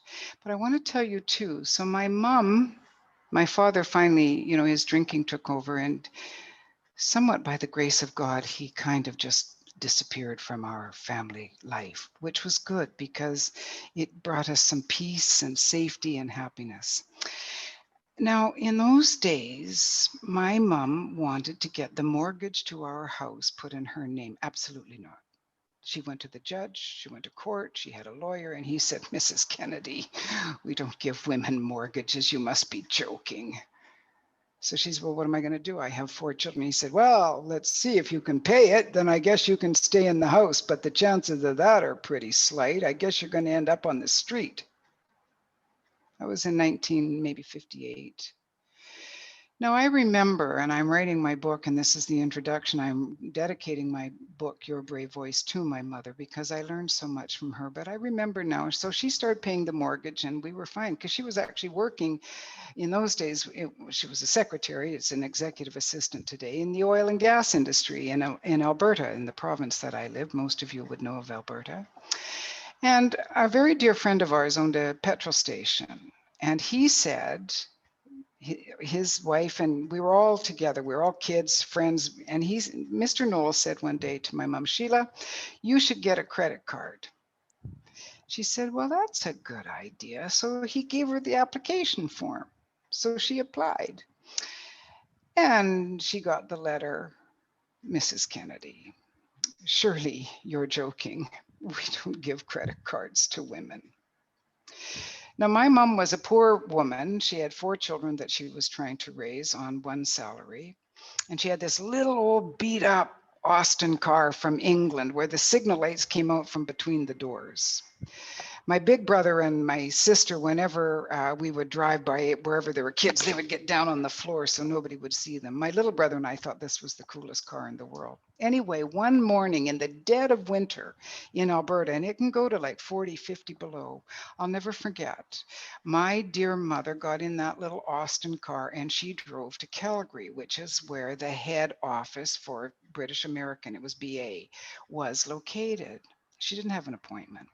So she got there. I remember watching the car drive down the back alley, and I was so worried because it was so cold, and I was just so worried. Well, she told me the story that she got there, and the secretary said, Mrs. Kennedy, did you have an appointment with Mr. whatever his name was? And my mom said, well, no, I don't. And the young woman said, well, I'm sorry, but you have to have, he's the vice president. You have to have an appointment. You just can't. She said, well, I've come all the way from Edmonton, and I'll just sit here. She said, well, he's not in his office yet. And that's okay. I'll just sit here until he comes. Well, of course, he was in his office, the poor man, and he couldn't come out of his office because my mother wouldn't leave. So he came out around lunchtime, probably because he had to go to the bathroom at some point. I imagine he had to go. And he saw my mom and he frowned, and she knew he was there. Anyway, at about 4 o'clock in the afternoon, he came out and he said, Mrs. Kennedy, what can I do for you? And she said, well, I've come all the way from Edmonton and I'd like to have a meeting with you. So he brought her into the office and she said, I want a credit card. He said, I can't give you a credit card. You're a woman. And he laughed at her and she said, excuse me, I run an office in the gas and oil industry in this province. I raise 4 children. I pay a mortgage. I am entitled as any man to a credit card. And my dear mama got home about 8 o'clock that night with a BA credit card. So I tell the story because it hasn't always been great freedom in the West. We women like my mom, who had a brave voice, who stood up for what was right and just, and she used her voice. And eventually, they gave her the mortgage too. I mean, there was only about another year's worth of payments on her, but they broke that law and said, okay, you can have the mortgage, because she kept going back. So she was maybe the first woman in Canada, for all I know, to get a credit card. She managed the mortgage of the house. She didn't take no for an answer, but she was not rude. She was systematic. She showed up. She did her best. She presented them with an argument that evidently they couldn't refuse. So I hear what you're saying, Ali, especially with the first question, but this is what Nancy was saying. These, it's going to take time to change. And the Vision 2030 is asking for these changes. So let's do it together. Let's just do it. Let's strategize. Let's take our time. Let's come from love and respect, our core values. And let's advance. Every company has core values. We can hold companies accountable to their core values. That's what my mother did. So if my mom can do it back then, before any feminist movement, I think we can do it today because we're wiser and we have bigger support systems today. So don't despair. Step by step, we're going to make a change. Well done to your mother. She was a role model and a trailblazer for women back in the day. She certainly was. Yes. So should I take the second question? Because that's kind Yes, of please. the second question Could I add is a kind of, comment? oh yeah, It's, please, Abtal, please, Yeah, yes. for Ali, it's I could say because of my experience with working with men and women, and I work in a space where it's separated between men and women. Sometimes I need to go to the office of men because I want to go. So it's not your job to convince women that this is what they need to believe in. It's your job to support them, to make it easy for them, but it's up to women to raise their awareness. And it's easier if we have leaders as women where females feel safe and feel valued. So this is what we need from the man that come before us, especially with my managers. One of my managers, he was amazing. He trained us. He was so soft with us, and other managers didn't like the way he did it, but it's helped us to become strong, but in our own way. So no one forced us to believe in something. We just, the awareness just rose up in the department. Women start to believe in themselves. Then the change came in the end. Yeah, it was just this. Yeah, and that's such an important point, Abdahal, is the support of men around us can really, it can help us and it can hurt us.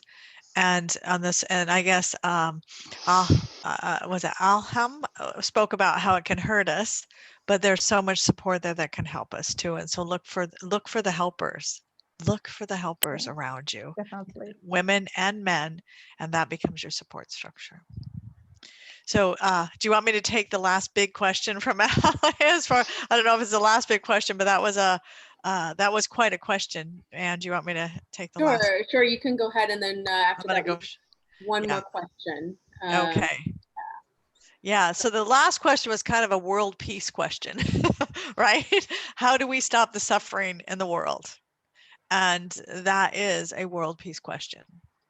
And I will tell you a quote that I have held on to for 25 years and why I have woken up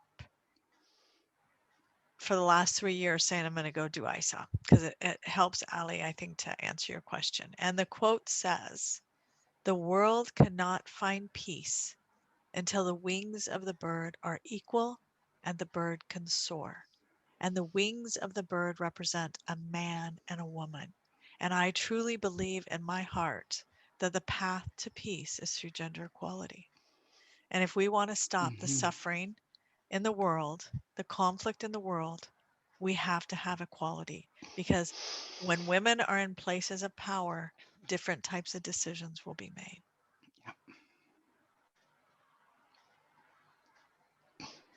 Wow. That's beautiful. Yeah, beautiful. Very powerful. So we have one last question. And I'm sorry if I mispronounced your name, forgive me. It's Aljawara Afuaid. Yes, hi everyone. Hi. Hello. Hi, I'm so grateful to have you with us today. I'm really, thank you for the enlightenment that you share with us through your conversations. You pronounced my name correctly. The first name was pronounced correctly. My name is Aljawara Al-Fahaid, and I'm a faculty member in Princess Noor University, in the colleges, languages college, and I teach English literature.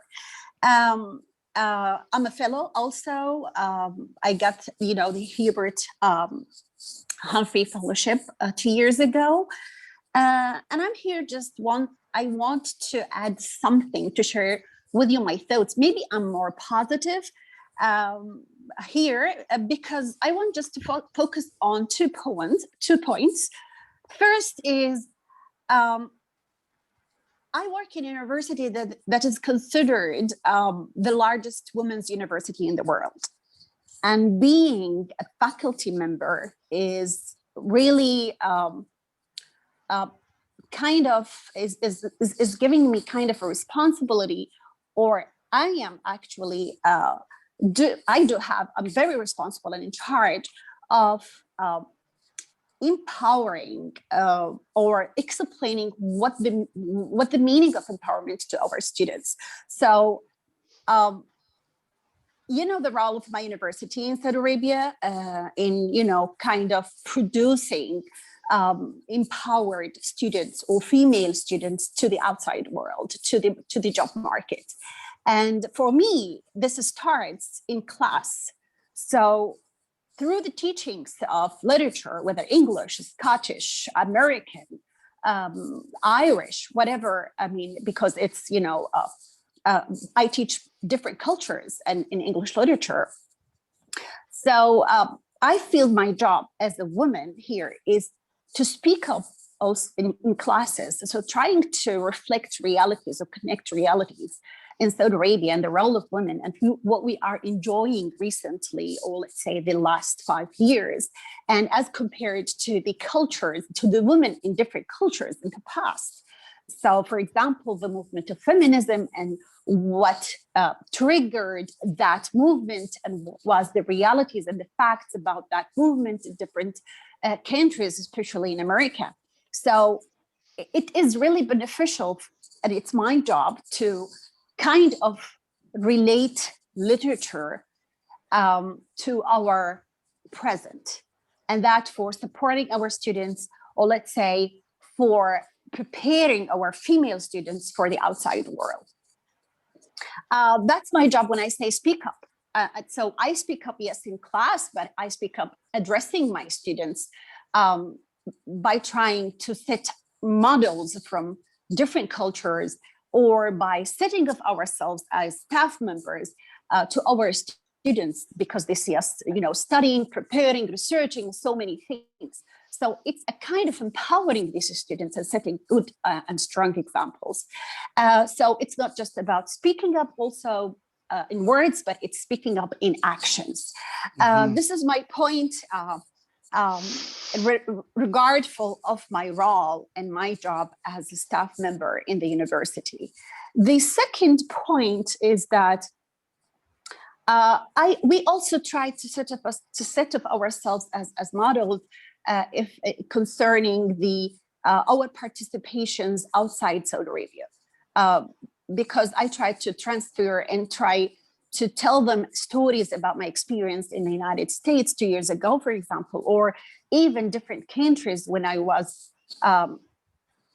attending conferences around the world. So also I'm trying to put things in action to empower these students, because I want them to be having that personality that is conscious of their role, conscious of their identity, conscious of all of that, not only in Saudi Arabia, but to prepare them for to cross, or let's say to cross, while they are crossing the Saudi borders.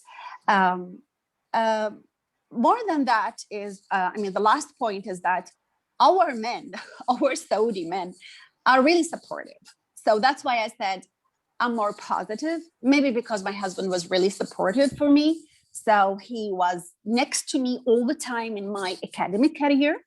And he was also in charge of taking care of my kids when I was, spending a year outside Saudi Arabia. So I think most of the men, Saudi men in Saudi Arabia, they know already that women, or Saudi women, are strong enough, but inside the house, in their domestic, or while they are enjoying their domestic responsibilities. But now when they are giving their, let's say, when they are empowered outside the house, they are to notice and to see how far they are stronger even in the outside world, in their career environments.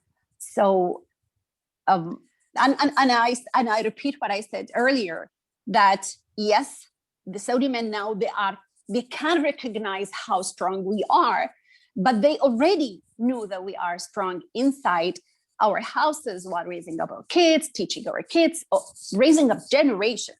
But they didn't see many of us leading outside the, let's say, the fences or the walls of our houses. Yeah. So, Patty. I'm sorry. Yes. I thought you were done. I'm sorry. Thank you. No, thank you so much. And I'm sorry if I'm talking too much, but I just want to say something that I'm really so proud of. We're given the chance to prove who we are and to lead in classes and also to lead outside the class. This is my point, and I always raise up this in the class, that students, your role is not just to get marks and grades and to learn the literature, but to try to relate all, because that would frame a personality that is Saudi inside Saudi Arabia or outside Saudi Arabia. Fantastic. So it's a building. Yeah. Can I take this one real quick, Patty? Just so you know, Al Jahara, you're already an ISAW woman. And the reason I say that is because we have a fundamental culture within ISAW around learning, leading, and lifting, and that we're on a lifelong learning journey. And we lead not through a title, but through inspiring others. And we lift by helping those with us along the way. And that's exactly when you told your story, I'm like, she's learning, she's leading, she's lifting, right? And so you're doing all of those things in your role at the university and beyond. So thank you very much, because we want every other woman to be doing the same. So thank you. Thank you so much. Thank you. We do have one last question, and then we'll do our choose to challenge. And the last question comes from Soha Al-Faisal. Soha, you want to go? Yes, please. Hi, everyone. How are you? Thanks a lot for this nice meeting. Hi. I'm so glad you enjoyed it. Yes, it is actually. And I really need your advice in this, because I want to use your experience in this. I am an architect. I'm working always with my own firm. I have my own office. And recently there were some friends begging me to just work with them in a construction company.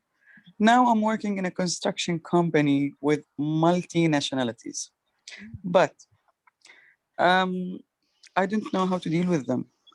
They saw me with my experience. They are trying so much to fight me for every decision that we have to do. They don't accept it's not a decision. We are trying to be friendly and team, but they never accept that. But to be honest, they are multi nationalities. How can I gain their trust and respect? I don't want to complain to my manager and to my project manager every time. I just need to deal with them. I am a very strong lady, and my work is the priority in everything. So, but I think I need little advice from you, please. How do you overcome that? Patty, you want me to take that one? If you like. You want me? Okay, yeah, that's a tough one. So I can relate, right? Especially, Anne kind of touched on a little bit. My journey into information technology was through an art path. So when they first put me on a design team to build software, nobody wanted me. Right? Yeah. Nobody wanted me. They're like, she's a girl in the corner that draws pictures, right? So I had to prove my value. I had to prove that I could do the job. And I did it not, and a lot of times when I spoke my words, they would put my words down. When I spoke my ideas, they would shut them down. So how I proved is I came with data and facts and information. And so when I actually presented something, it wasn't an idea. It was backed up with statistics and with information and with really good, examples and scenarios and documentation that they actually couldn't dispute. And over time, I actually earned a reputation of someone who knew my stuff. And actually, because of my art schools, I ended up being a really good software designer. So in the beginning, though, it was not pretty. And the women were as difficult for me to deal with as the men. And How so long it takes you? oh, it was year. It was probably the first couple years. And the worst person I was my manager himself. I was appointed to this manager who did not want me. And another manager put me in there, and he really was not happy that I was assigned to this project. And every time I had to walk into his office, my knees got weak. I couldn't breathe. I was scared to death because he had a sharp personality too. So he was bitey. And every time I came in with an idea, he just shot it down. So, but I had to keep going because I had a job to do. And so I stopped coming with ideas and I started coming with data and facts and information. So, and he would always in the beginning shut it down, but then the next day he'd want to talk to me about it. Tell me, what was that? Let's talk about that data. Yeah, this is what they're doing actually. Yeah. And so even though I got shut down in the beginning a lot, and then as I started moving to a different style of how I worked with them, I got shut down initially, but that actually stopped. And I actually moved him from being probably one of my biggest, challenges to one of my biggest supporters. Yeah. But I had to prove, oh my gosh, did I have to prove my worth? And even with the other team members, I had to prove my worth. So how you deal with that is you show up as a valued, responsible, capable contributor to the team. They do respect me a lot. They do like me, but so many people, because I am aware of everything going around, and I know who's delaying my work, who's delaying my thing. They are trying to just to ruin a little bit of my repetition, which is a very good repetition before. And I've had that happen too. I've had that happen too. I don't know if I should continue with this company or I should go with my own firm and that's it. I feel that I'm doing something right and I am pushing for the right thing, but I don't know for how long I'm going to be patient for this. Yeah. And when the time comes, so when the time comes for career advice, we probably should have a different conversation and not take it down here. But if the time comes, you make the decision to move, then you make the decision to move. Yep. Don't stay if it's not where your heart is at. Exactly. But if you do want to stay and you want to push through these challenges, you push through by really showing up as a contributor, as a team player, and you hold true to your values. And the other thing I will share, and this is what Patty shares, is do not let any other person define you. You define who you are. You hold your values. And no one else actually, whatever they say behind your back or whatever they think of you is not who you are. Yeah, absolutely. Yes, I believe so. Okay. Thank you so much. Stay strong. Yeah. There's a lot of women who's been in your spot, including me, and I'm sure Melissa on the phone has her stories that can be shared, probably many more than I have. So thanks a lot. Thank you. Thank you. Nice meeting you all. Thank you. Yes, thank you so much, everyone who contributed questions. And for the lovely comments in the chat box. We're so grateful you all could join us this evening. Before we wrap up, I just wanted to call attention one more time to this year's International Women's Day call to action, which is choose to challenge. And this year I'm going to choose to challenge all of you on this call to step outside of your comfort zone. Because when we step outside of our comfort zones, I think we challenge ourselves and we become more confident in who we are, and we build strength of character, and that helps us to tackle life's challenges. So that is my choose to challenge. And I am gonna ask Melissa, Clegg, Tripp to come back on and do her call to action as well. And then we'll have Nancy and Patty and Ebtihal. Hi, well, I'm gonna choose to challenge. I want subsidized daycare in the United States. So I'm going to work for that as a private citizen. I'll help you, Melissa. Women, thank you. Great. I think we lost her. Uh-oh, okay. But her hand is in the She's pose. in the Her pose. hand's in the right place. Quick, take a picture. She's got her hand there. Yeah, sorry, I went away. I didn't know I was supposed to stay. So Nancy, do you want to, what's your choose to challenge? So my choose to challenge Mhm. is a declaration, right? So Patty always says you have to declare. So in the spirit of Patty Kennedy, I choose to challenge what I said in the beginning. I choose to challenge it's going to take on average 100 years for us to reach gender equality. And I choose to challenge it's going to take 140 years for the Middle East to reach gender equality. So I choose to challenge that. Ebtihal? I choose to challenge to bring awareness to the next level in Saudi Arabia. I choose to challenge. And Patty? Last I but certainly- choose to challenge all of us, especially the women, to speak up, to tell our stories, to always, always support our sisters. And for the men and women on the call, I choose to challenge those stats at the beginning of my talk. Let's get more women front and center.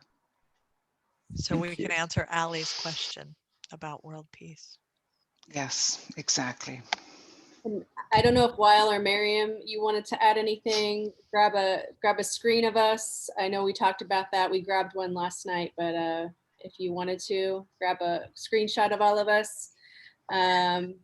Yes, please. I think it's a great idea to take screenshot of all of us. Okay. Yes. So, In our pose. There's Melissa. Thanks a lot. Yeah. Let me know when you have it. Okay, I got one. Just a second, please. Melissa's off again. Quick, Melissa. Oh. Sorry.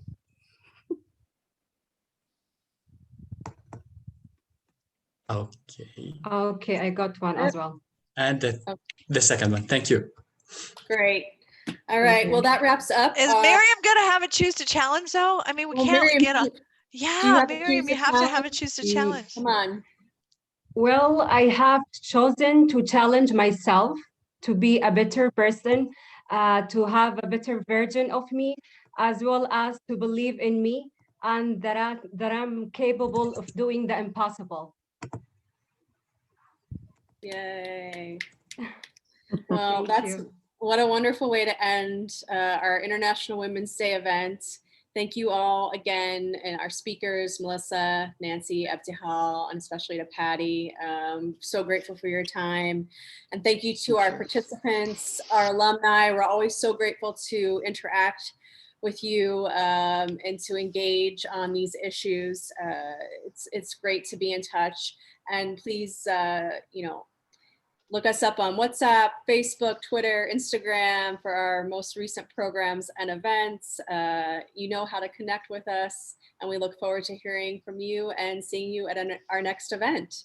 And with that, I will say good night and thank you all. Good night. Thank you, Melissa. Thank you, Anne. Thank you, Miriam. Thank you, Wally. And thank you, Karina. Karina, thank you.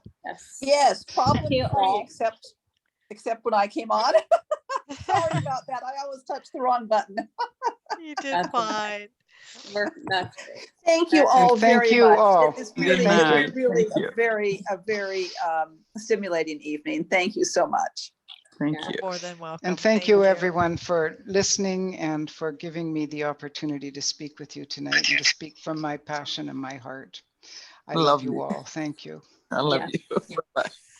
You're great. All right. Thank you. Goodbye, everybody. And to Abdul and her baby boy. Yes. Yes. Stay safe.